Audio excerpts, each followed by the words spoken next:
오늘도 사연부스를 방문해 주셔서 감사합니다. 이 시간만큼은 마음속에 묻어두었던 이야기를 꺼내어 함께 돌아보고 우리가 놓칠 뻔했던 삶의 의미를 새삼 되새겨 보는 시간이 되길 바랍니다. 오늘 소개할 사연은 믿고 의지했던 가족 사이를 가로지른 거짓과 배신, 그리고 그 너머의 회복을 담고 있습니다. 겉으로는 화목해 보였지만 속을 들여다보면 허위로 점철된 재혼 가정. 그 비극의 서막을 시작합니다. 아버지를 일찍 떠나보낸 뒤 25살의 유진은 오직 어머니 정숙만을 의지하며 살아왔다. 두 모녀는 작은 빌라 전셋집에서 서로에게 의지했고 정숙은 부족한 살림에도 유진이 대학을 졸업하고 취업할 때까지 맡긴 일을 챙겨주며 하루하루를 악착같이 버텼다. 그러던 어느 날 정숙은 오래전 직장 동료의 회갑잔치에 참석했다가 한 남자를 소개받는다. 잘 다려진 와이셔츠, 위로 걸친 진녹색 니트, 반듯하게 넘긴 머리, 푸근한 미소 뒤로 번뜩이는 자신감이 느껴지는 남자였다. 그는 자신을 대학병원 소아외과 전문의 정연이라 소개하며 명함을 내밀었다. 아이들이 아플 때 제 손으로 울음을 먹게 하면 세상에서 제일 신이 납니다. 유난히 낮고 부드러운 음성은 사람을 안심시키는 힘이 있었고 정숙은 그 목소리에 마음 한 귀퉁이를 내어주었다. 며칠 뒤 정숙은 모처럼 화사한 블라우스를 꺼내 입고 퇴근 후 약속 장소로 달려갔다. 카페 창가에 앉은 정연은 손목에 렌즈를 끼운 은빛 시계를 슬쩍 보며 환하게 미소 지었다. 그는 바쁜 당직 근무 중에도 시간을 쪼개어 나왔다며 자주 자리에 들르지 못한다는 점을 미안해했다. 그러나 정숙이 허름한 집 사정과 딸에 대한 걱정을 털어놓자 정연은 서로 의지하며 살면 됩니다. 저는 두 분께 든든한 울타리가 되고 싶습니다라고 진심을 내보였다. 정숙은 머뭇거리다 결단했다. 다시는 누군가에게 마음을 열지 않겠다고 다짐했지만 정연의 배려와 안정감 있는 말투 속에서 또 다른 가능성을 보고 싶어졌다. 유진에게 새아버지 후보가 생겼다는 소식을 들은 건 그로부터 한 달 뒤였다. 회사 회식이 길어져 밤늦게 집에 돌아온 날 현관에는 고급 정장 재킷이 걸려 있었고 주방에서는 낯선 남자의 낮고 정중한 웃음소리가 들려왔다. 정숙은 유진을 보자 반가움보다 약간의 긴장된 표정으로 말했다. 딸, 인사해. 여기 선생님이신데 우리가 요즘 함께 시간을 보내고 있어. 유진은 웃는 대신 자연스럽게 그 남자의 손끝을 바라보았다. 진료 중 벗을 새 없다는 라텍스 장갑 자국 하나 없고 창백해야 할 의사 특유의 흰 피부 대신 햇볕에 그을린 갈색빛이 돌았다. 그가 내미는 명함에는 유명 대학병원 로고가 선명했지만 유진의 가슴 한쪽에서는 얇은 판지 위에 새겨진 활자가 어쩐지 거짓말을 외치는 듯한 서늘함이 일었다. 새 관계는 빠르게 진행됐다. 정숙은 주변 지인들에게 새로 만난 사람이 의사라며 자랑했고 동네 미용실에서는 복도 많으세요. 힘들게 사셨는데 이제 호강 좀 하시겠네요라며 부러움이 이어졌다. 주말이면 정연은 자가용으로 두 모녀를 근교 카페로 데려가 비싼 수제 케이크를 대접하고 그 자리에서 가난했던 과거를 잊을 수 있는 새로운 미래를 펼쳐 보이듯 화려한 계획을 늘어놓았다. 하지만 유진의 머릿속에는 인턴 시절 경험이 남아 있었다. 그녀가 근무하는 제약회사에서는 대학병원 소속 의사 명단이 자주 공유됐고 같은 과 동문 모임에서 들어왔던 교수들의 이름도 익숙했다. 어느 쌀쌀한 월요일 아침 유진은 회사 컴퓨터를 켜고 인트라넷에서 병원 의료진 리스트를 검색했다. 정연이라는 이름 아래 소아외과 항목이 분명히 존재했지만 사진은 흐릿했고 프로필 정보가 이상하리만치 간략했다. 저녁에 귀가한 정숙은 밝은 얼굴로 극장 예매표 2장을 흔들었지만 유진은 엄마, 병원 페이지에 올라오는 선생님 사진이 옛날 것 같아. 직접 확인해 본 적 있어? 라며 조심스레 질문했다. 정숙은 아이처럼 서운한 표정으로 딸을 바라보더니 너무 예민하게 굴지 마.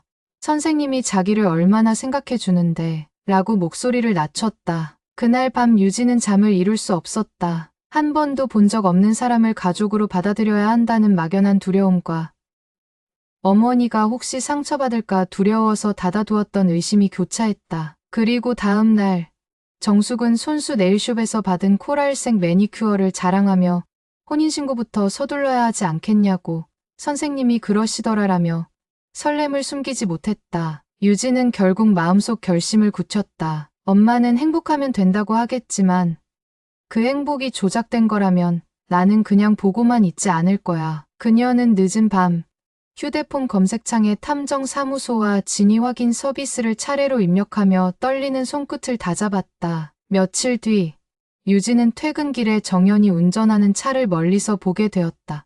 번호판이 국산 고급 세단답지 않게 리스 회사 명이었고 선팅 유리를 통해 막연히 보이던 뒷좌석에는 길지 않은 여행용 가방이 두어 개 놓여 있었다. 그녀가 고개를 들었을 때 정연의 시선이 룸미러 너머로 스치듯 자신을 향해 흐른다는 것을 직감할 수 있었다. 그 순간 짧지만 확실한 전류가 손끝을 타고 가슴으로 번졌다. 저 사람도 나를 경계하고 있어. 유진은 언제부터였는지 모를 싸늘한 추위를 느끼며 급히 뒤돌아 걸음을 옮겼다. 돌아서서 재차 확인한 뒤에야 그는 다시 도로로 차를 몰았다. 그 모습은 대낮 속 그림자처럼 의문스러웠다. 그리고 운명의 한 주. 정숙은 직원 회식 후 술 기운을 빌려 딸에게 결혼 날짜를 확정했다고 통보했다. 식은 작게 할 거야. 대신 혼인신고는 다음 주 월요일에 먼저 하기로 했어. 유진은 펜을 내려놓으며 서류는 다 준비됐어?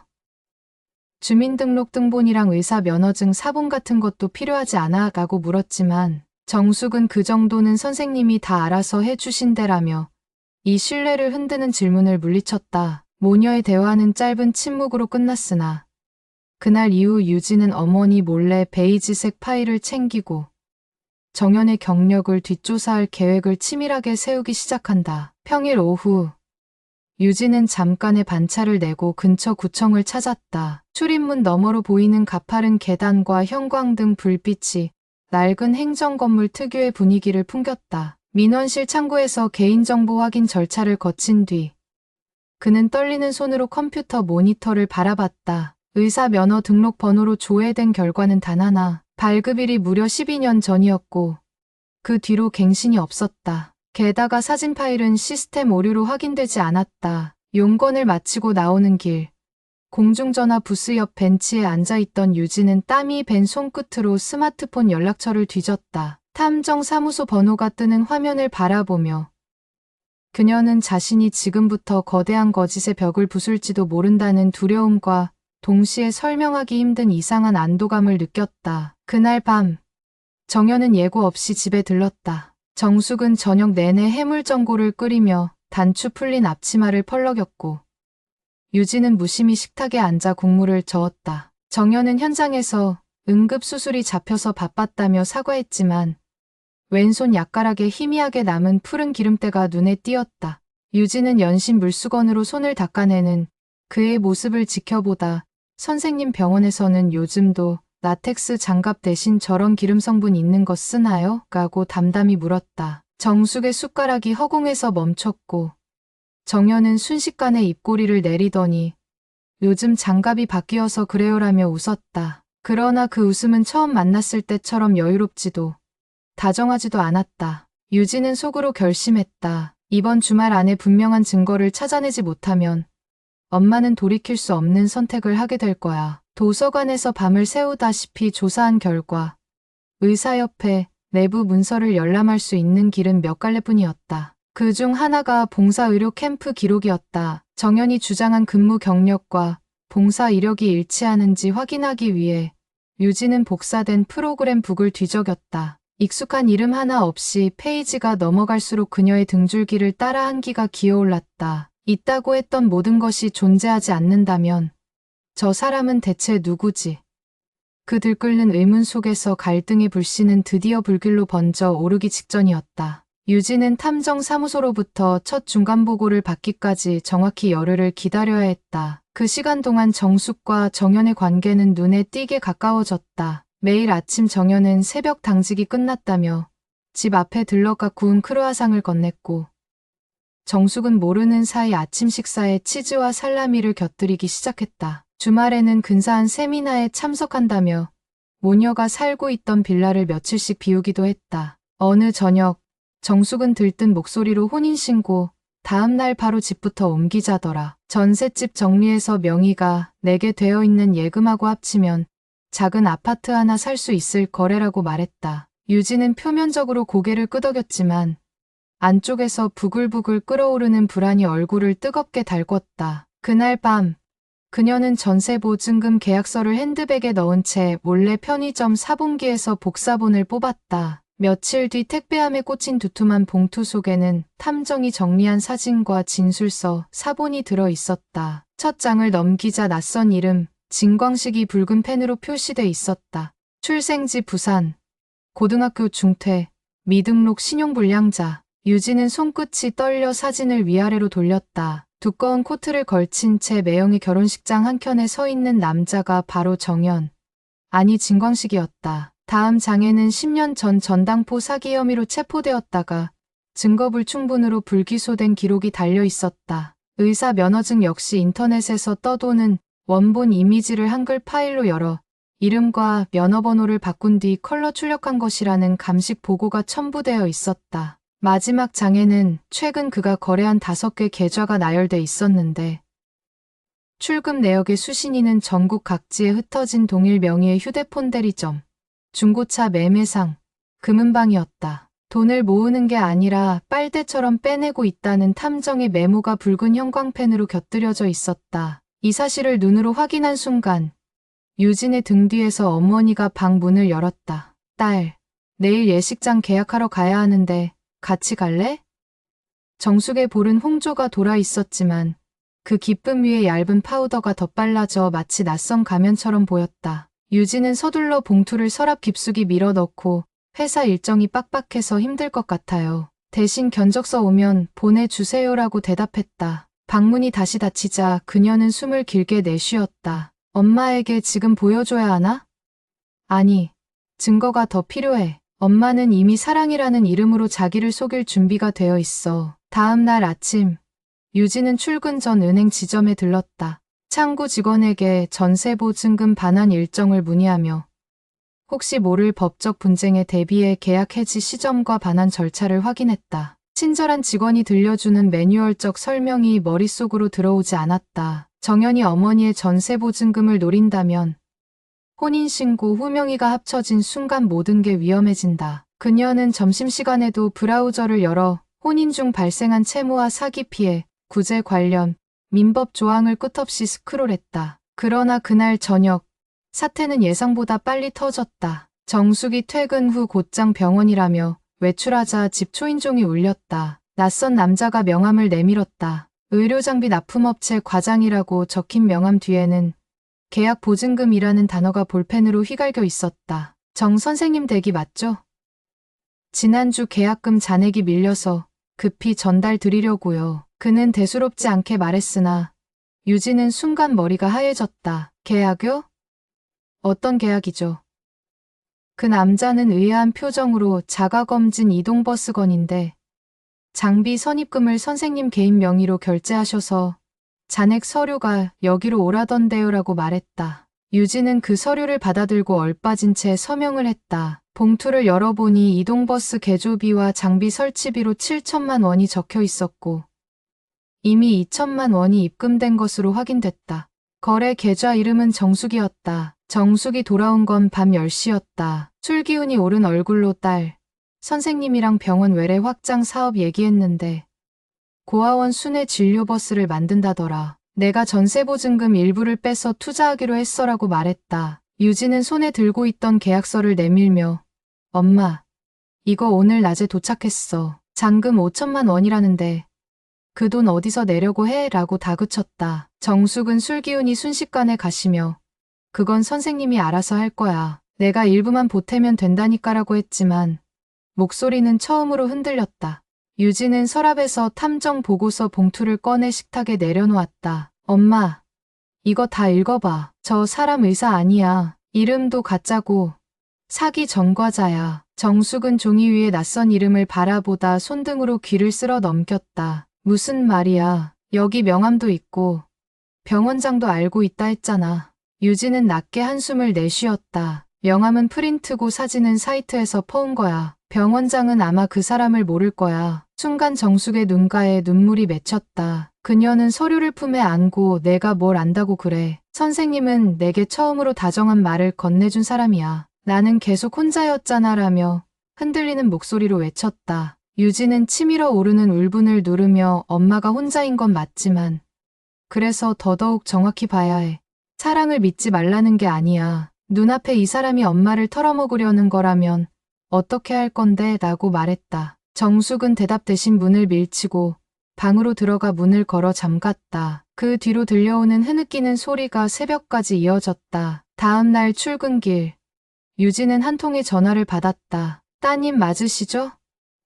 어제 서류 전달 드렸던 납품업체입니다. 선생님이 잔금을 내주신다 했는데 오늘 중 입금이 안 되면 계약이 파기되어 이약금 20%가 발생합니다. 그는 기계처럼 친절했지만 내용은 냉혹했다. 유진은 이를 악물고 오늘은 어려울 것 같다며 전화를 끊었다. 곧장 어머니에게 메시지를 보냈지만 회신은 없었다. 저녁이 되어 집에 돌아오니 거실이 비어 있었다. 옷장 문짝도 벌어져 있고 정숙의 옷 일부가 사라졌으며 화장대 위에는 결혼 예물로 맞추려 고른 진주 목걸이 견본만 덩그러니 놓여 있었다. 유진은 숨이 턱 막혀 현관 밖으로 달려나갔지만 계단에는 아직 풋풋한 페인트 냄새만 맴돌 뿐 아무 소리도 없었다. 그날 밤 유진은 다시 탐정에게 전화를 걸어 행적 추적을 의뢰했다. 정숙님이 정연과 함께 사라졌어요. 마지막으로 확인된 위치가 있나요? 탐정은 서류 뒤적이는 소리와 함께 이틀 전 정연이 중고차 매매단지에서 승합차 한 대를 현금 거래한 기록이 있습니다. 차량 번호를 보내드릴게요라고 말했다. 유진은 핸드폰 메모장에 번호를 적으며 떨리는 목소리로 내일 바로 경찰서로 가서 신분 위장 사기 혐의를 신고할 거예요. 필요한 자료 다 보내주세요라고 말했다. 전화를 끊고 나자 창문에 비친 자신의 얼굴은 전혀 모른 사람이 되어 있었다. 새벽녘 조용하던 아파트 단지에 경적 소리가 울렸다. 그 번호판 승합차가 주차장으로 들어오고 있었다. 유진은 머리가 멍해졌다. 차 문이 열리자 정숙이 퀭한 얼굴로 내려 서툰 걸음으로 다가왔다. 뒤이어 내려선 정연은 짙은 그늘이 드리운 눈으로 유진을 바라봤다. 왜 이렇게 늦게까지 깨어 있어? 그는 이전과 다른 짐승처럼 굵은 목소리로 물었다. 유진은 떨리지 않으려 이를 물고 어머니 지금 당장 집으로 들어가세요. 저는 선생님께 할 말이 있습니다라고 말했다. 정숙이 그만해. 내가 잘못 알고 있어라고 중간에 서려 했지만 정연은 그녀를 뒤로 밀쳐두었다. 순간 유진의 뒷목이 서늘해졌다. 저 눈빛 이제 더 숨길 생각조차 없다는 건가. 그녀는 핸드백에서 휴대폰을 꺼내 녹음 버튼을 눌렀다. 그리고 자신의 싸움이 이제 시작되었음을 직감했다. 정숙은 현관을 들어서자마자 소파에 주저앉아 울먹였다. 그의 거친 손이 팔목을 죄어왔는지 붉은 자국이 어슴풀에 번져 있었다. 유진은 얼음물을 적신 수건을 내밀며 엄마, 지금이라도 그 사람과 떨어져야 해. 이미 전세보증금도 위험해라고 낮은 목소리로 속삭였다. 정숙은 시선을 피한 채 너무 늦었어. 오늘 낮에 예금 일부를 그 사람 사업 자금으로 송금했어. 계약 파기하면 위약금이 더 커진대라며 고개를 떨궜다. 유진은 심장이 쿵 내려앉는 소리를 들었다. 얼마나? 라는 질문이 겨우 목에서 걸러져 나왔다. 정숙은 손가락 3개를 접었다 펴며 3천만 원. 근데 그 사람 말로는 병원에서 곧 정산되니까 곧바로 돌려준대라고 흐느꼈다. 유진은 잠시 말을 잃었다. 모아둔 전세보증금의 거의 절반이었다. 그날 새벽, 정연은 차키를 돌리며 내일 새벽 출발해야 하니 지금 자야겠다고 말하곤 안방으로 들어갔다. 유진은 어머니와 부엌 등불 아래에 마주 앉았다. 엄마, 지금 당장 그 사람 통장 거래 내역부터 확인해. 그리고 내일 아침 경찰에 같이 가자. 명예도용 사기 혐의로 신고해야 해라는 딸의 청을 정숙은 끝내 고개 적기로 대신했다. 그 사람에게 한 번만 더 기회를 주자. 내가 직접 병원에 가서 확인할 거야 라고 떨리는 목소리로 말했지만 그 결심이 실은 허공에 뿌린 모래처럼 연약하다는 걸 유진은 눈빛 하나로 알아차렸다. 아침 6시 정연이 샤워를 마치고 나가는 소리에 유진은 반사적으로 스마트폰을 꺼냈다. 전날 밤 몰래 북마크해 둔 차량 위치 추적 앱을 띄우자 주차장 한가운데 고립된 승합차 아이콘이 보였다. 그녀는 재빨리 복도로 나와 지하 주차장으로 달려갔다. 차창 너머로 보이는 뒷좌석에는 병원 로고가 찍힌 흰색 가운 몇 벌이 비닐에 쌓여 걸려 있었다. 라벨을 확인하려 가방을 매만지던 순간 뒤에서 뭘 훔쳐보는 거죠?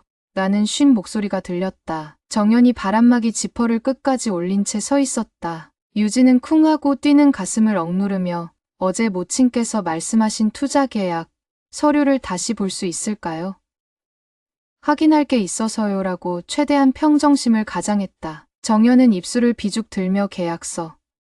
어머니가 전부 갖고 있을 텐데라며 몇 걸음 다가왔다. 시멘트 바닥에서 구두굽 소리가 딱딱 울리자 지하의 냉기가 뺨을 얼렸다. 유진이 뒤로 한 보 물러서자 그는 슬며시 웃었다. 가족끼리 이렇게 불신하면 곤란하지. 출근 안 해? 안 늦겠어. 그의 숨결에 어딘지 타르 냄새 같은 것이 섞여 있었다. 유진은 손목시계를 쓱 보이며 곧 택시 오기로 했어요라고 대답했지만 실제로 그녀가 불러둔 것은 탐정의 팀원이었다.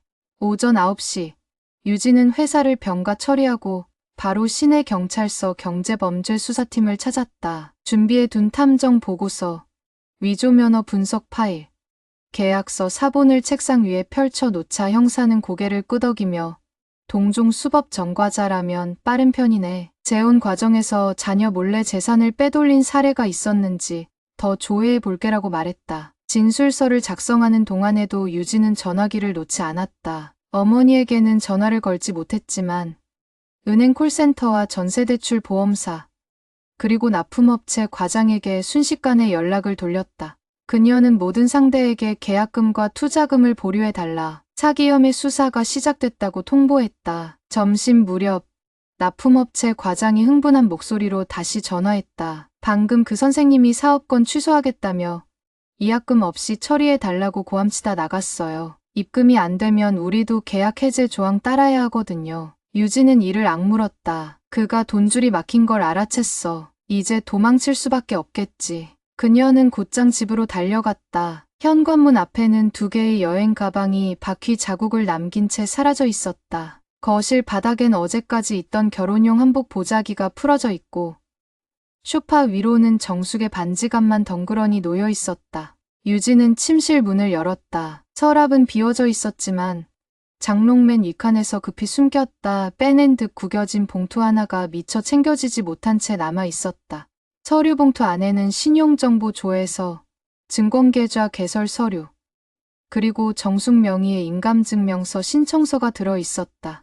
유진은 머리가 아득해졌다. 혹시 엄마가 이미 인감도장을 몰래 만들어줬다면. 바로 그때 전화벨이 울렸다. 정숙이었다. 딸 미안해. 주변이 한적한 고속도로인지 바람 소리가 통화음 사이로 스쳤다. 지금 어디야? 엄마, 거기서 내려. 경찰이랑 같이 갈게라는 유진의 비명 같은 목소리에도 정숙은 떨리는 한숨만 길게 내쉬었다. 너 말이 맞았어. 선생님. 아니 그 사람 맞다고 부르기도 싫다. 이젠 내가 뭘 믿어야 할지 모르겠다. 그 뒤로 남자의 격한 음성이 작게 섞여 들렸다. 전화 끊어. 뚝 신호가 끊기자 휴대폰 화면에 시간만 남았다. 유진은 즉시 위치 추적 앱을 켰다. 차량 아이콘이 고속도로 톨게이트 근처에서 멈춰 있었다. 그녀는 조수석에 탄 어머니가 스스로 앱을 설치해 둔 사실을 깨닫고 가슴이 덜컥 내려앉았다. 엄마가 나를 믿기 시작했어. 지금 구조하지 못하면 돌이킬 수 없다. 경찰의 위치를 공유하고 추적 허가를 요청하자 형사는 긴급 체포 요건 가능성 충분하다며 고속도로 순찰차 2대를 배치했다. 오후 2시 30분 톨게이트를 벗어나 휴게소 주차장에 들어선 승합차가 순찰차에 포위됐다. 도로 CCTV로 상황을 중계받던 유진은 경찰차와 거의 동시에 현장에 도착했다. 차량 문이 열리며 정숙이 허겁지겁 내려왔다. 얼굴에는 멍과 붉은 스크래치가 얽혀 있었고 손가락에는 인감도장 찍힌 잉크 자국이 아직 선명했다. 그녀는 딸을 보자마자 무너져 내리듯 안겼다. 도장 찍으라고 해서 그런데 순간 내가 머릿속에 떠올랐어. 그래서 핸드폰에 위치 앱 설치했어. 순찰차로 끌려가던 정연은 수갑찬 손으로 유진을 향해 가족끼리 이럴 수 있어. 내가 다 갚으려 했어 라며 악다구니를 썼다. 유진은 그 말에 입술이 돌아갈 만큼 힘을 주어 웃었다. 가짜 의사가 누군가를 치료할 수는 없어요. 당신도 우리도. 눈앞의 남자는 더 이상 따뜻한 미소로 다가오던 그 사람이 아니었다. 사기 전과자 진광식. 혹은 또 다른 위조된 이름 사이에서 허우적대는 초라한 사내일 뿐이었다. 정숙은 구급차에 실려 응급실로 옮겨졌다. 의료진은 충격성 쇼크와 손목 염좌를 진단했다. 흰 병원 벽 아래 유진은 비상등 깜빡이는 복도 벤치에 앉아 뜨거운 눈물을 삼켰다. 나도 언젠가 사랑을 믿게 될까. 그래도 적어도 그 사람은 엄마가 아니라 나였다면 좋았을 텐데. 그렇게 생각하자 가슴속이 서늘하게 비어버린 자리에서 다시 불안과 분노가 들고 나는 걸 느꼈다. 해질 무렵 경찰서에서 전화가 왔다. 피해자가 신분 위조 사기 혐의 전부 인정했습니다. 과거 다른 지역에서도 재혼 여성 대상으로 같은 수법을 썼다는 진술 확보했어요. 피해자 진술 조서에 모친 서명 필요합니다. 통화를 마치고 전화기를 내려놓으려는데 곁에서 정숙이 낮게 말했다. 딸, 나도 이제 끝까지 싸울 거야. 이건 내 잘못이기도 해. 하지만 너를 지킬 책임이 내게 있어. 그녀의 눈은 붉게 부어 있었지만 그 속에는 오랜 세월 주눅 들었던 모습을 뚫고 나오는 결연함이 있었다. 유진은 어머니 손을 꼭 잡았다. 우리 같이 해요. 이제부터는 어떤 거짓도 우리 사이에 끼어들 수 없게. 정숙은 응급실 침대에 누운 채 천장을 바라보며 자신이 걸어온 시간을 되짚었다. 평생 침대라 부르기도 민망한 얇은 요 위에서 단 한 번도 깨어본 적 없는 여유를 꿈꾸며 버텼지만 그 꿈이 비로소 현실이 되려던 순간 모든 것이 산산이 부서졌다. 정숙의 귀에는 의사의 설명 타박상은 가벼우나 외상 후 스트레스로 면역이 크게 떨어졌다는 말이 박힌 듯 맴돌았지만 머릿속에서는 오직 내가 왜 이렇게까지 갈증났을까라는 물음만 반복되었다. 그는 빵 한 조각을 나누어 주는 남자의 손길에 이번만큼은 속지 않으리라 마음먹었지만 결국 달콤한 말 한마디에 마음을 내주었다. 그 여린 결심은 물거품이 되어 천장 조명 아래 흩어졌고 정숙은 오랫동안 눌러두었던 결핍이 자신을 지배해왔음을 처음으로 인정했다. 유진은 의자에서 일어나 어머니의 팔을 조심스럽게 감싸 쥐었다. 투명한 링거줄 끝에서 생명수가 뚝뚝 떨어지듯 정숙의 눈가에서도 애써 눌러 삼키던 눈물이 잔잔히 흘러내렸다. 유진은 그 손을 잡으며 낮은 목소리로 말했다. 엄마는 잘못한 게 아니야. 그 사람이 나쁜 거야. 그러나 되돌아오는 대답은 한동안 없었다. 대신 정숙의 손끝이 자꾸만 유진의 손등을 스친 뒤 움츠러들었다. 죄인처럼 떨리는 그 움직임에 유진은 묵직한 돌덩이가 가슴에 놓인 것처럼 숨이 막혔다. 내가 조금만 더 일찍 의심했더라면 엄마가 이렇게까지 다치지 않았을 텐데. 세일 수 없이 비난과 후회가 뒤엉킨 자책이 유진의 내면을 파고들었다. 며칠이 흐르는 동안 병실 창문으로 봄비가 자주 스쳤다. 잎사귀에 탄 빗방울이 미끄러지듯 흘러내리면 두 모녀의 마음도 함께 가라앉았다. 정숙은 식사도 제대로 못하고 링거에 의존했고 유진은 사표까지 고민하며 병실을 지켰다. 다행히 회사에서는 장기 휴직 제도를 안내하며 치료에 집중하라 배려했지만 유진은 더 이상 안정적 직장인이라는 껍데기에 마음 붙일 곳이 없다는 사실을 깨달았다. 병원 복도 끝 매점에서 한 손에 따뜻한 우유를 들고 돌아오던 길. 그는 처음으로 고개를 들어 길게 늘어선 회색 건물 벽을 바라보았다. 사람에게 가장 필요한 건 결국 믿음인데 믿음이라는 건 얼마나 쉽게 꺾이는 걸까. 자신이 믿었던 세상조차 불투명하게 흔들리는 광경 앞에서 유진은 막막함을 넘어서는 냉기를 느꼈다. 정숙이 서서히 음식을 삼키기 시작하던 날 모녀는 경찰서 조사실로 향했다. 진술서에 빈칸을 채우며 정숙은 가늘게 떨리는 펜을 놓아야 할지 말아야 할지 고민했다. 과거를 솔직히 써 내려가는 작업은 칼로 상처를 도려내 다시 들여다보는 고통에 가까웠다. 그가 내게 해준 말, 내게 건넨 웃음, 그 모두가 가짜였다면 나는 무엇을 사랑한 걸까? 질문이 계속 이어지자 펜 끝에서 잉크가 번져 수사관의 서류 위에 작은 점을 만들었다. 그때 유진이 잔등을 부드럽게 눌러주었다. 엄마, 이거 지나가야 앞으로 갈 수 있어. 그 말 속에는 세상이 다 무너져도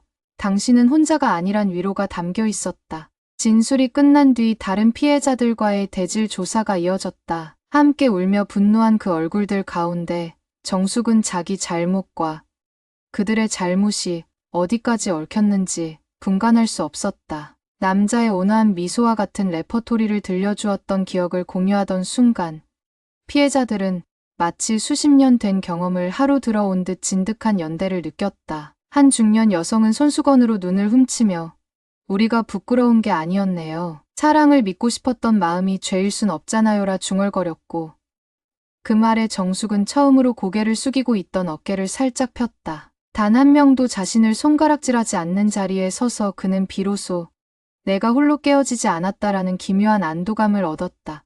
유진에게도 변화가 찾아왔다. 폭풍 같은 사건 뒤 회사로 복귀하자 팀원들은 조심스레 눈치를 살폈다. 보고서를 작성하려 해도 머릿속은 어머니의 얼굴로 가득 찼다. 어느 날 퇴근길 전철 유리창에 비친 자신을 바라보며 그는 문득 끝까지 어머니 곁에서 회복을 돕는 일이 내 삶의 목표라면 어쩌지? 라고 생각했다. 과거에는 대기업 입사와 빠른 승진이 전부였다면 이제는 그 잣대가 더 이상 스스로를 설명하지 못했다. 집에 돌아와 어둑한 방 안에서 전세보증금 반환 소송 서류를 정리하며 유진은 돈의 액수보다 관계와 시간을 회복하는 일이 더 무겁다는 사실을 실감했다. 한편 정숙은 재활 상담을 받으며 자신을 끌어올릴 방법을 찾기 시작했다. 사회복지사의 권유로 비슷한 연령의 여성들과 모임을 시작했고 그 속에서 다시 일어나는 법을 배워갔다. 자원봉사실에서 유니폼을 건네받는 날 그는 거울 앞에 서서 셔츠 단추를 하나씩 채웠다. 반창고가 채 아물지 않은 손목이 비쳤지만 그 지울 수 없는 흔적은 이젠 수치심이 아니라 생존의 증표 같았다. 거울 너머로 눈이 마주친 자신에게 정숙은 속삭였다. 이제부터는 내가 나를 지키자. 봄비가 그치고 맑은 바람이 창문을 열고 들이치던 오후 유진은 퇴근길에 어머니가 봉사활동을 나오기로 한 작은 도서관을 찾아갔다. 먼지 냄새와 책장 사이 은은한 조명이 교차하는 공간에서 정숙은 어린아이의 독서 카드를 정리하며 환하게 웃고 있었다. 순간 유진의 눈에 뜨거운 것이 고였다. 이렇게 밝게 웃는 엄마를 내가 몇 년 만에 보는 걸까? 정숙도 딸의 기척을 느끼고 고개를 들었다. 두 사람의 시선이 부딪히자 짧은 침묵이 흘렀지만 그 속엔 따뜻한 물결이 잔잔히 번졌다. 딸, 책 빌리러 왔어? 라는 정숙의 목소리는 작은 떨림 속에서도 기분 좋은 자신감이 묻어났다. 유진은 고개를 끄덕이며 책 한 권을 들어 보였다. 제목은 상처가 꽃이 될 때. 집으로 돌아오는 길.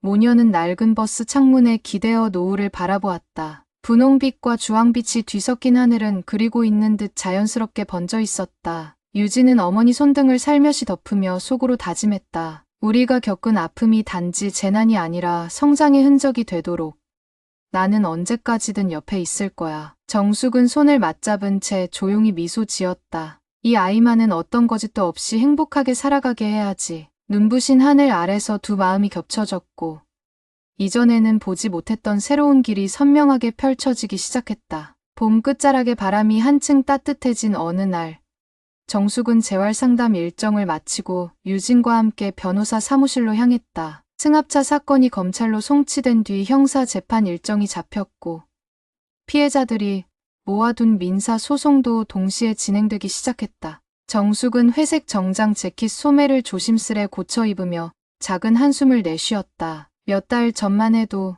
새로 장만한 꽃무늬 원피스를 입고 예식장 카탈로그를 뒤적이던 자신이 생각나 뺨이 화끈거렸으나 부끄러움 뒤에는 어쩐지 또렷한 결심이 단단히 자리 잡고 있었다. 유진은 옆좌석에서 어머니 손등을 살짝 감싸며 오늘은 우리가 증인이 아니라 당당한 피해자로 서는 날이에요. 엄마는 어떤 편견도 두려워할 필요 없어요라고 말했지만 표정을 보면 그 역시 긴장감에서 자유롭지 못했다. 법정 복도는 스테인리스 난간과 둔탁한 형광 등 불빛이 얽혀 서늘한 공기를 만들었다. 방청석 문이 열리자 피해자 모임에서 만났던 사람들이 삼삼오오 모여 있었다. 처음 만났던 날 눈물을 훔치며 고개조차 들지 못하던 중년 여성들은 이제 서로의 어깨를 두드리며 담담한 인사를 나누고 있었다. 그 모습에 정숙은 속으로 놀랐다. 우리가 저마다의 상처를 꿰매며 이렇게 짧은 시간 안에 일어섰구나. 재판정에 들어서자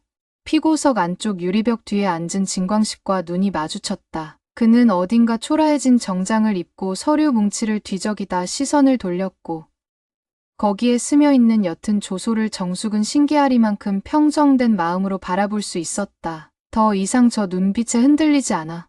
재판은 안내 방송과 함께 시작되었다. 검사는 피고인이 과거 별개 사건 2건에서 모두 가명의 이름으로 재혼을 시도하며 총 1억 원이 넘는 금액을 편취하려다 적발됐지만 피해자들이 고소를 포기해 처벌이 미비했다는 전력을 낭독했다. 그때마다 방청석에서는 낮은 탄식이 흘렀고 정숙은 속에서 치밀어 오르는 쓴물을 삼켰다. 그러나 유진의 손이 곧 힘주어 잡히자 그는 미간을 펴고 호흡을 골랐다. 자신의 순서를 기다리며 메모지를 살피던 정숙은 가느다란 글씨로 적힌 한 문장을 확인했다. 나는 나를 속인 사람이 아니라 나를 지켜야 할 사람이다. 전날 밤 딸과 함께 떠올린 그 문장은 얇은 종이 위에서 장벽 같은 힘을 주고 있었다. 증인석에 선 정숙은 떨리는 목소리로 첫 말을 시작했다. 저는 더 이상 피해자로만 서 있고 싶지 않습니다. 이 자리에 선 것은 돈을 돌려받기 위해서가 아니라 제 삶을 다시 제 손에 쥐기 위해서입니다. 판사와 검사,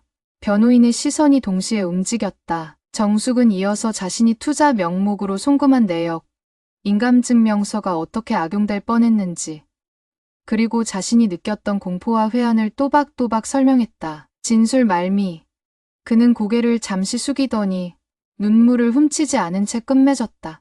그날 이후 나는 삶을 처음부터 새로 배우고 있습니다. 부끄럽지만 그 배움이 바로 오늘을 견디게 합니다. 방청석 뒤에서 이 말을 들은 몇몇 피해자는 눈가를 적셨고 유진은 목이 꽉 메었지만 끝까지 시선을 떼지 않았다. 점심 휴정이 선언되자 복도에는 저마다의 안도와 불안이 뒤섞인 한숨이 흩어졌다. 다른 피해자들은 플라스틱 컵에 따뜻한 자판기 커피를 나누며 결국 우리도 스스로를 증명해야 했어요라며 소곤거렸다. 정숙 역시 컵을 받아들었지만 한 모금도 삼키지 못한 채 입가에 대기만 했다. 그때 피고 측 변호인이 다가와 합의금을 조정할 의향이 있다고 낮게 말했다. 그 말을 전해 들은 피해자 여럿이 흔들렸지만 정숙은 단호히 고개를 저었다. 우리는 돈이 아니라 그가 또 다른 누군가를 속이지 못하도록 명확한 처벌을 요구하는 겁니다. 조용하지만 힘 있는 어조였다. 변호인은 고개를 숙인 채 돌아섰고 유진은 어머니를 바라보며 속으로 외쳤다. 이 사람은 이제 누군가의 보호를 받는 존재가 아니라 스스로를 세울 수 있는 사람이다. 재판은 오래 걸리지 않았다. 피고가 혐의를 대부분 시인하면서도 가족 부양을 위한 행동이었다고 진술하자 방청석에서 억눌린 웃음과 분노가 동시에 새어나왔다.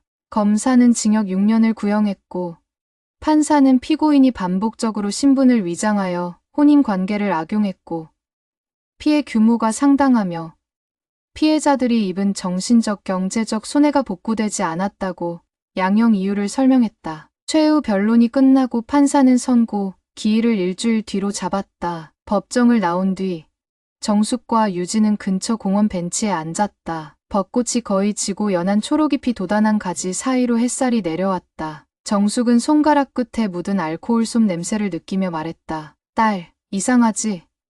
이 모든 일이 끝나가는데도 마음 한쪽이 텅 빈 것 같아. 유진은 고개를 끄덕였다. 우리가 잃어버린 시간과 감정은 숫자로는 돌아오지 않으니까. 그래서 더 노력해야겠지. 두 사람은 한참 입을 닫은 채 바람 소리만 들었다. 그리고 유진이 먼저 웃음 섞인 한숨을 내쉬었다. 다음 달에 집 계약 갱신이야. 그동안 바빠서 전세보증금 반환 소송 서류만 챙기느라 새 집 알아보지 못했는데 우리 그냥 전세 연장할까? 정숙은 잠시 생각하다가 고개를 끄덕였다. 이 집에도 상처가 묻어있지만 상처는 어디든 따라오겠지. 우리가 달라지면 집도 달라 보일 거야. 며칠 뒤 피해자 모임에서 주최한 심리치유 워크숍에 모녀는 함께 참석했다. 연필로 말끔하게 정리한 자기 소개문을 읽어 내려가는 동안 정숙의 목소리는 한층 부드러워졌다. 저는 다시 사랑을 꿈꾸기보다는 제가 먼저 저 자신을 사랑하는 법부터 배우고 있습니다. 그 후 연습 삼아 서로의 장점을 써 내려가는 시간. 유진은 어머니 이름 아래 강인함과 다정함을 동시에 가진 사람이라는 문장을 적었고 정숙은 딸 이름 아래 나의 빚이라는 두 글자를 남겼다. 얼굴을 마주 보며 웃는 순간 눈물과 웃음이 섞여 양볼이 달아올랐지만 그 부끄러움은 오래전 느꼈던 불안이나 자책과는 결이 달랐다. 해가 기울 무렵 두 사람은 도서관이 아닌 작은 북카페로 자리를 옮겼다. 빈티지한 샹들리에 불빛 아래 목재 테이블에 내려앉은 클래식 음악이 잔잔히 흐르고 로스팅 향이 은은했다. 유진이 집어든 책은 오래된 슬픔에게 말을 걸 따였고 정숙은 손때 묻은 시집을 펼쳤다. 페이지를 넘기던 중 정숙이 문득 고개를 들었다. 예전에 내 아버지랑 여기 비슷한 카페에 가본 적이 있어. 그때도 초콜릿 케이크를 시켰는데 난 한 입도 못 먹었거든. 지금은 다 먹을 수 있을 것 같아. 유진은 웃으며 종업원에게 케이크 2조각을 주문했다. 케이크를 반쯤 먹어갈 때 정숙은 포크를 내려놓았다. 딸, 나 이제 봉사활동만으로는 부족해. 나도 다시 일하고 싶어. 유진은 놀라 눈을 크게 뜨더니 이내 고개를 끄덕였다. 엄마가 하고 싶은 거면 뭐든 해야죠. 예전 직장 동료들한테 연락해 볼까요? 정숙은 잠시 망설이다 고개를 저었다. 병원에서 환자 케어 도와주는 간호조무사 보조 일에 비정규직 자리가 있대. 정규직은 아니지만 나에게 충분한지 먼저 시험해 보고 싶어. 유진은 바로 손을 내밀어 어머니 손등을 쌓아놨다. 엄마가 서고 싶어 하는 자리라면 거기가 최선의 무대예요. 집으로 돌아온 밤, 모녀는 허름한 부엌에서 호박전과 된장찌개를 끓였다. 정숙은 칼질을 하며 이렇게 둘이 같은 부엌에 서 있는 게 얼마만일까라고 중얼거렸고 유진은 비어가는 간장을 채우며 우리가 계속 이렇게 살면 좋겠어. 누가 오해하든 우리만은 서로를 믿자라고 답했다. 전보다 작은 소리였지만 그 말은 오래된 빛처럼 가슴속을 채우고 있던 미안함과 걱정을 조금씩 씻어냈다. 식탁에 앉아 김이 모락모락 오르는 찌개를 떠먹으며 두 사람은 서로를 보며 미소 지었다. 그날 밤, 유진은 방 창문을 열고 밤 공기를 들이마시며 일기를 썼다. 오늘 어머니는 자신을 지키는 언어를 배웠다. 나는 어머니를 지키기 위해 세상이 얼마든 거세다는 걸 배웠다. 우리는 이미 잃은 것보다 얻을 것을 더 오래 바라볼 준비가 되어 있다. 만년필 끝에서 번진 잉크가 종이 결 사이로 스며들듯 가족이라는 두 글자 속에도 이제 새로운 의미가 번져 들어가고 있었다. 다음 주 선고 공판을 앞두고 마음속 파도는 여전히 일렁였지만 두 사람은 그것이 두려움만은 아니라는 걸 알았다. 억울함 대신 단단함, 분노 대신 의연함, 허무함 대신 서로를 향한 믿음이 들어찼다. 덕분에 파도는 더 이상 배를 뒤엎는 경랑이 아니라 거친 항해를 끝낸 뒤 항구로 이끄는 물결처럼 느껴졌다. 그 파도 위에서 모녀는 마침내 처음으로 숨을 크게 들이쉬었다. 그리고 눈을 감은 채 속삭였다. 이제 우리 이야기는 진짜로 다시 시작되는 거야. 선고 공판이 시작된 날 새벽, 서울중앙지법 주변에는 잔흙 냄새가 묻은 습한 공기가 서려 있었다. 정숙은 집을 나서기 전 거울 앞에서 손등을 오래 바라보았다. 며칠 전까지 채 가라앉지 않았던 멍 자국은 옅은 감청색과 연분홍색이 뒤섞여 꽃잎처럼 번지고 있었고 그 위를 은은하게 가리는 화장은 얇은 비단처럼 정숙의 결연을 감싸주었다. 유진은 뒤에서 가볍게 어머니의 어깨를 눌러주었다. 오늘 끝나면 우리 진짜로 맛있는 거 먹으러 가요. 떡볶이도 좋고 비싸진 않아도 편하게 웃을 수 있는 집이면 돼요. 그런 말 한마디에 정숙은 눈빛으로 대답했다. 내 딸과 먹는 어떤 음식이든 그 자체가 축제니까. 법원 현관을 지나 김복도를 걸을 때마다 구두굽이 바닥을 두드려 어제까지와 다른 리듬을 만들었다. 방청석에는 피해자 모임 회원, 기자들, 전날부터 대기하던 공익 변호사, 지망생들까지 30여 명이 앉아 있었다. 모두가 각각의 이유로 이 사건을 목격하고자 하지만 정숙은 오직 자신이 앞으로 딛는 바닥 하나만을 바라봤다. 심장이야 두근거렸지만 그 두근거림에는 공포보다 이상하게도 설렘이 함께 섞여 있었다. 오늘을 끝으로 나는 과거의 내 그림자를 떨칠 것이다. 심호흡이 길어질수록 폐 깊숙한 곳에 박혀있던 불안이 조금씩 빠져나갔다. 재판부가 입장하고 이윽고 모든 사람들이 자리에 앉자 정숙은 정면을 똑바로 응시했다. 피고인석에 선 진광식은 이전과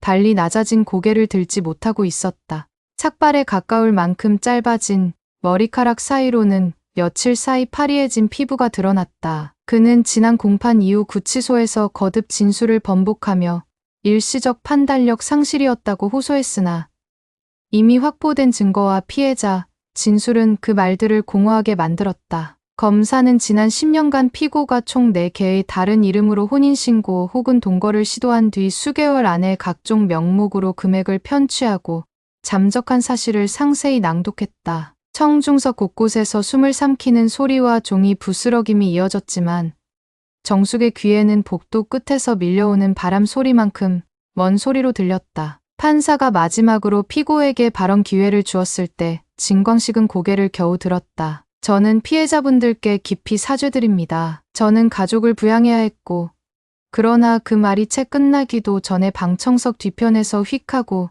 들린 의자 끌리는 소리에 시선이 몰렸다. 전날 합의 권유를 받았던 피해자 중 한 명, 은퇴한 교사 김정희 씨가 자리에서 일어나 차분히 말했다. 판사님, 저희는 어떤 보상도 필요 없습니다. 피고인의 형량이 중요합니다. 우리는 오늘 여기에서 다시는 다른 사람이 우리처럼 속지 않도록 보호받고자 모였습니다. 몇 초의 정적이 법정 안을 휘감았고 판사 역시 예상치 못한 발언의 곁눈질로 양측 변호인을 바라봤다. 그러고는 고개를 끄덕이며 김정희 씨의 의사를 기록에 반영하겠다고 밝혔다. 그 짧은 순간 정숙은 심장이 뭉클해지는 동시에 등이 시원히 펴졌다. 나만이 아니라 우리 모두가 원하는 결말이구나. 재판부는 징역 7년과 추징금 전액, 그리고 피해자 전원에 대한 배상 명령을 선고했다. 판사가 망치를 두드리는 소리보다 크게 누군가의 울음이 터졌다. 정숙은 그 울음이 자신의 것인지 다른 피해자의 것인지 분간하지 못했다. 그저 참았던 눈물이 볼을 적시며 떨어질 때 유진이 그녀의 손을 꽉 잡았다. 끝났다. 아니, 이제 시작이다. 두 눈 안에서 서로가 건넨 무언의 언어가 파도처럼 번졌다. 판결문 낭독이 끝나자 법정 외부에는 촬영 조명과 플래시가 번쩍였고 기자들은 동시에 마이크를 내밀었다. 정숙은 가볍게 고개를 숙인 뒤 짧게 말했다. 거짓말은 누군가의 삶을 무너뜨립니다. 하지만 진실은 누군가를 다시 세웁니다. 오늘 우리는 증명했습니다. 기자들과 경찰 호위가 뒤섞인 법원 계단을 내려와 모녀는 계획대로 오래된 분식집으로 향했다. 가게 안에는 학교를 마친 학생들, 퇴근 빨라진 회사원들이 뒤섞여 앉아 어묵국을 후루룩 마시고 있었다. 입구 근처 창가 자리에 앉자 주인이 반갑게 메뉴판도 들지 않은 채 떡볶이 2인분이죠. 라며 활짝 웃었다. 유진이 멋쩍게 웃자 정숙은 고개를 끄덕이며 대답했다. 네. 매운맛으로요. 양은 냄비에서 펄펄 끓어오르는 빨간 국물에 밀떡이 들어가고 사각사각 썰어진 대파 향이 가게 안 한 구석을 채웠다. 뚜껑이 덜컹 소리를 낼 때마다 진득한 소스가 옆으로 튀었지만 두 사람은 눈을 반짝이며 숟가락을 들었다. 첫 한 입을 삼키자 빨갛게 물든 양념이 입천장을 간지렸고 동시에 혀끝에 알싸한 고춧가루가 당겼다. 정숙은 눈시울이 따끈해졌으나 이번엔 슬픔이 아니라 매운맛이 주는 해방감이었다. 딸, 이 집 맛이 그대로네. 유진은 입가를 닦으며 웃었다. 엄마, 역시 진짜는 오래가요. 식사를 마친 뒤 두 사람은 근처 한강공원으로 천천히 걸었다. 강물 위로 떨어지는 노을빛이 파문을 물들였고 철새 한두 마리가 제철을 앞두고 서서히 날갯짓을 멈추고 있었다. 정숙은 난간에 기대어 강물 위에 어렴풋이 비친 자기 모습을 바라보았다. 늘어난 잔주름, 깊어진 눈가의 그림자, 여전히 완전히 흐르지 않은 회한의 흔적이 한눈에 들어왔지만 그 무엇도 더 이상 무너뜨리는 힘으로 다가오지 않았다. 그때 유진이 작은 노트북을 가방에서 꺼냈다. 엄마, 우리 브랜드 하나 만들지 않을래요? 리본 프로젝트 어때요? 상처를 묶어 다시 예쁘게 매는 의미로. 정숙은 놀라 눈을 크게 뜨다가 이내 웃음이 터졌다. 말만 들어도 벅차다. 하지만 해보고 싶어. 모녀는 강바람을 맞으며 노트북 화면에 첫 줄을 적었다.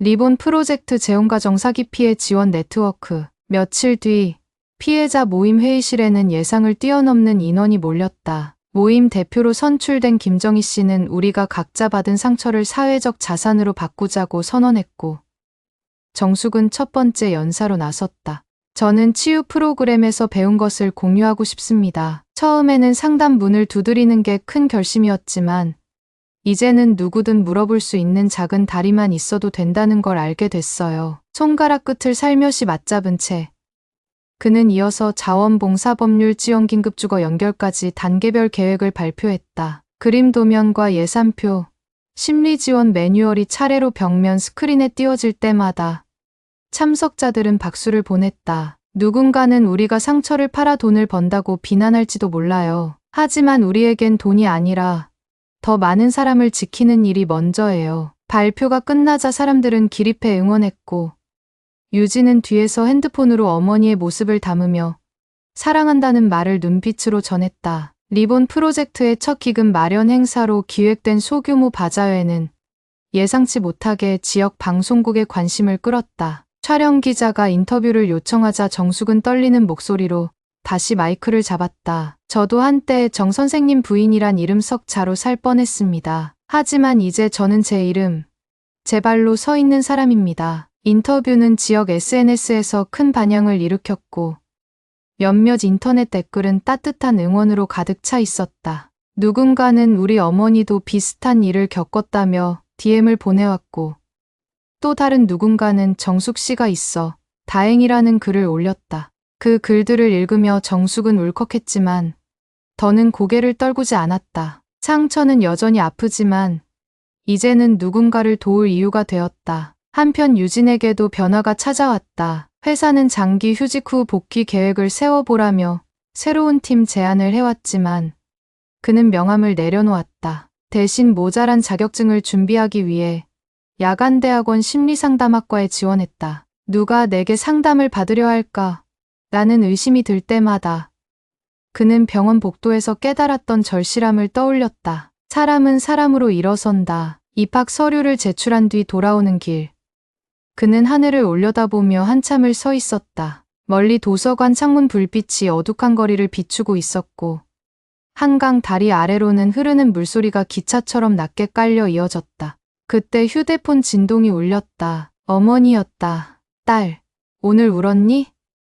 눈, 코가 빨갛네. 들키지 않으려 고개를 숙였지만 어머니의 농담에 유진은 아무렇지도 않게 웃음이 터졌다. 리본 프로젝트 첫 번째 지원 대상자 모집 공고가 나가자마자 예상보다 많은 신청서가 도착했다. 사기 피해뿐 아니라 재혼 과정에서 감정적 학대를 겪은 사례, 미혼부 모임, 파트너 폭력 생존자들까지 다채로운 사연이 쏟아졌다. 모임 내부는 기쁨과 부담이 교차했다. 우리가 모든 사연을 다 받아줄 수 있을까라는 걱정이 터져 나왔지만 정숙은 회의 끝에 제안했다. 처음부터 완벽할 순 없어요. 대신 가장 시급한 사람부터 버팀목이 되자고요. 그렇게 정리가 되자 자리를 채운 이들은 깊은 숨을 내쉬었다. 나무 의자는 삐걱거리며 체중을 받았지만 그 소리마저 연대의 증거처럼 따뜻하게 들렸다. 선고 확정 후 한 달 뒤 교도소에서는 진광식의 항소 포기서가 접수되었다.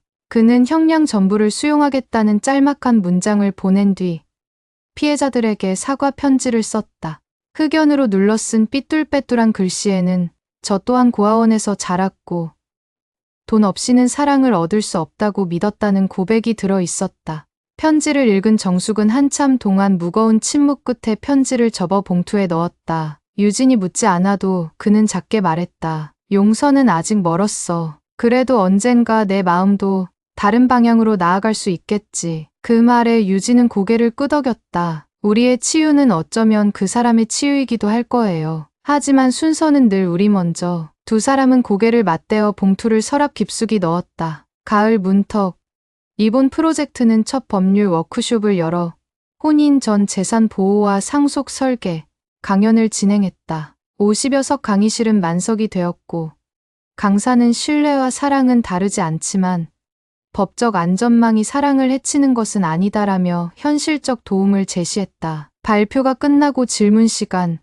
한 중년 남성이 일어나 남편 입장에서 사기 가해자로 의심받지 않으려면 어떻게 해야 합니까? 라고 물었다. 강사는 웃으며 공개와 투명성, 그리고 가족 간 합의를 넘은 전문적 계약이야말로 사랑의 기술입니다라고 답했다. 청중은 박수를 보냈고 정숙은 강의실 뒤편에서 새삼스레 딸을 바라봤다. 유진의 눈빛은 어느새 강단에 선 강사만큼 단단해져 있었고 메모지 위 핵심 문장 옆에는 피해 예방 지침서, 제작이라는 필기가 새겨져 있었다. 밤늦게 귀가하던 길. 두 사람은 새로 연 카페에 들렀다. 벽면 스크린에서 재즈 공연 실황이 흐르고 바리스타가 더치커피를 내리고 있었다. 정숙은 처음으로 라떼가 아닌 블랙을 주문했다. 쓴맛을 견딜 수 있는 사람이 되고 싶어서 커피를 한 모금 마시며 웃는 어머니 얼굴이 어쩐지 더 젊어 보였다. 유진은 잔을 맞부딪히며 우리 삶, 조만간 세상에서 가장 달콤해질 거예요라며 숨죽여 웃었다. 정숙이 창밖을 보니 가을을 알리는 서늘한 바람에 가로수 잎이 살짝 흔들리고 있었다. 그 잎사귀가 어떤 긴 여행 끝에 새로 피어나는 움처럼 두 사람의 삶도 이제 막 새로운 계절을 맞이하는 중이었다. 그리고 드디어 리본 프로젝트 공식 사이트가 오픈된 밤, 모녀는 집에서 작은 개업식을 열었다. 노트북 화면 속 방문자 수 카운터가 서서히 올라가는 모습을 지켜보며 정숙은 셀프 카메라 버튼을 눌러 딸과 함께 첫 라이브 방송을 시작했다. 안부와 목표, 그리고 오늘까지 사람다운 삶을 찾아온 여정을 담담히 말하고 마지막에 두 사람은 동시에 카메라를 향해 고개 숙여 인사했다. 당신의 상처를 묶어 아름다운 리본으로 만들겠습니다. 실시간 채팅창에 응원합니다. 감동이에요 라는 메시지가 쉴 새 없이 올라왔다. 라이브를 마친 뒤 조용해진 방 안. 노트북 펜 소리만 작게 들릴 때 정숙은 창가로 걸어갔다. 거실 불을 끄자 실루엣이 드러난 도시 야경이 창문에 비쳤다. 딸, 언젠가 우리가 쓰린 기억을 책으로 묶어 세상에 내놓아도 괜찮겠지. 유진은 뒤에서 팔을 감싸 안으며 대답했다. 엄마의 낱말은 이미 누군가를 살리고 있어요. 책이든 말이든 살리는 일이라면 어떤 형태도 괜찮아요. 정숙은 창문을 가만히 두드렸다. 낮에 읽었던 시구가 떠올랐다. 지나간 어둠은 손등의 흉터로 남아 빛나는 새살을 가리킨다. 그때 벽걸이 시계의 초침이 자정을 알렸다. 오늘도 하루가 끝났지만 동시에 더 큰 내일이 시작됨을 의미했다. 모녀는 소파에 앉아 어깨를 기댄 채 눈을 감았다. 정숙은 속으로 조용히 속삭였다. 누군가에겐 아직 끝이 아니겠지. 그렇다면 나는 더 걸어야 한다. 유진 역시 마음속으로 답했다. 끝이라 쓰고 시작이라 읽는 법. 우리는 이미 배웠어. 고요 속에서 시간은 흐르고 두 사람이 맞붙인 이마 사이로 작은 숨결이 오갔다. 가늘게 떨리던 가슴이 서서히 안정되고 대신 잔잔한 파동이 퍼져나가는 듯했다. 바깥창에 새벽별이 떠오르기 시작했다. 정숙은 눈을 떠 그 별을 바라보다 물었다. 저 별 이름 아까 책에서 봤는데 시리우스였던가? 유진은 고개를 끄덕이며 조용히 웃었다. 가장 밝은 별. 우리도 언젠가 누군가에게 그런 별이 될 수 있을까요? 정숙은 손을 뻗어 별을 가리키듯 허공을 살짝 짚었다. 우리는 이미 누군가의 밤하늘이 되었는지도 몰라. 그리고 다시 눈을 감았다. 그 말은 무게가 아닌 가벼운 위로가 되어 두 사람의 꿈결을 어루만졌다. 새벽 5시가 가까워질 무렵 빛은 서서히 푸르스름하게 번지고 있었다. 창밖으로 흰빛이 호수처럼 퍼지자 새벽 공기에 창문이 살짝 김으로 흐려졌다. 정숙은 손끝으로 그 김을 닦아내며 작은 하트를 그렸다. 유진이 곁에서 고개를 기울여 그 옆에 또 다른 하트를 붙였다. 두 하트가 만나 작은 리본을 형성하는 모양을 보자 두 사람은 소리 없는 웃음으로 입술을 앙 다물었다. 그 순간 비록 세상은 그대로였지만 모녀의 안에서는 가장 큰 혁명이 이미 완성되어 있었다. 햇빛이 완전히 집을 밝힐 때 길 위에서는 출근 차량의 경적, 아이들 등굣길 제잘거림, 아파트 화단을 돌보는 경비원의 라디오 음악이 뒤섞여 소란스러운 하루를 시작했다. 정숙은 커튼을 걷고 깊은 숨을 들이쉬었다. 딸, 오늘도 바쁠 거야. 오전에는 상담센터에 들러야 하고 오후엔 프로젝트 회의, 저녁엔 대학원 OT라던데. 유진은 눈을 비비며 일어나 똑같이 숨을 들이쉬었다. 살아있다는 건 이렇게 바쁜 거였나 봐요. 두 사람은 옅게 웃으며 각각의 옷장을 열었다. 스치는 바람이 반쯤 닫힌 방문 사이를 지나며 미세한 딸깍 소리를 냈다. 정숙은 문득 뒤를 돌아 딸을 바라보았다. 유진 역시 시선을 맞추며 손끝을 들어 보였다. 엄마, 힘들면 언제든 나한테 신호 줘요. 어머니는 눈을 감사합니다라는 모양으로 길게 곡선지었다. 너도. 그러곤 서로 반대 방향으로 발걸음을 옮겼다. 가을의 끝자락, 조금은 차가워진 공기가 창문 틈으로 스며들었지만 정숙은 이른 새벽부터 창가에 서서 긴장보다 설렘 어린 숨을 고르고 있었다. 오늘은 리본 프로젝트가 첫 공식 상담 센터를 여는 날이었다. 단칸방 사무실이지만 정식 간판을 달고 심리 상담사 법률 전문가 동년배 멘토들이 교대로 상주하는 작은 안식처가 드디어 도시에 뿌리 내린다. 유진은 센터 개소식 자료를 가방 가득 채워 들고 현관으로 달려나오며 엄마, 우리가 꿈꾸던 집이 조금씩 모양을 갖춰가고 있어요라고 말했다. 정숙은 서둘러 그레이 코트를 걸치고 딸에게 서류 더미를 나눠 들었다. 이 페이지, 저 페이지마다 묻어있는 잉크 냄새는 손끝을 간지럽혔고 그 냄새는 어쩐지 새로운 우리의 향처럼 달콤했다. 개소식장은 크림색 벽과 낡은 목재 바닥, 그리고 중고로 구해온 라운드 테이블로 꾸며졌다. 행사를 돕기 위해 모인 자원봉사자 10댓 명은 분홍색 리본 배지를 달고 있었고 김정희 대표는 단상 위에서 간단한 축사를 건넸다. 우리가 모여 만든 이 공간은 누군가에게는 다시, 누군가에게는 처음이라는 단어가 될 것입니다. 말끝마다 타금이 묻었지만 울림은 뭉근했다. 정숙은 뒤편에서 그 말을 삼키듯 들으며 앞으로 걸어 나갔다. 마이크 앞에 선 그녀의 음성은 예전보다 훨씬 차분했지만 어떤 단단한 깊이를 품고 있었다. 저는 오늘 여기에 살아있음을 기록하러 왔습니다. 우리가 겪은 상처는 우리 몸에 남은 흉터처럼 쉬이 사라지지 않겠지만 그 흉터가 세살을 지키는 뚝이 되듯이 우리 경험도 또 다른 사람을 보호할 벽이 될 겁니다. 행사가 끝난 뒤 센터에는 예상보다 많은 사람이 몰렸다. 기다란 상담 예약 명단에 첫 줄을 적은 이는 은발의 노인이었다. 내 딸이 비슷한 일을 겪었는데 아이에게 어떻게 말을 꺼내야 할지 모르겠소. 그 떨리는 목소리에 정숙은 미소 지으며 차트를 건넸다. 함께 방법을 찾아봐요. 우리도 그랬으니까요. 사람들은 누구도 얼굴을 가리지 않았다. 창문 사이로 늦가을 햇살이 비집고 들어와 각자의 표정을 밝혔고 그 빛은 심지어 눈물 위에서도 반짝였다. 해질녘 센터 문을 닫고 두 사람은 한강 둔치를 거닐었다. 강물은 여름의 격정을 지나 조용히 흐르고 황금빛 하늘 속 드문드문 구름이 서쪽으로 느리게 밀려갔다. 유진은 도시락 가방을 펼쳐 김밥을 꺼냈다. 출출하죠?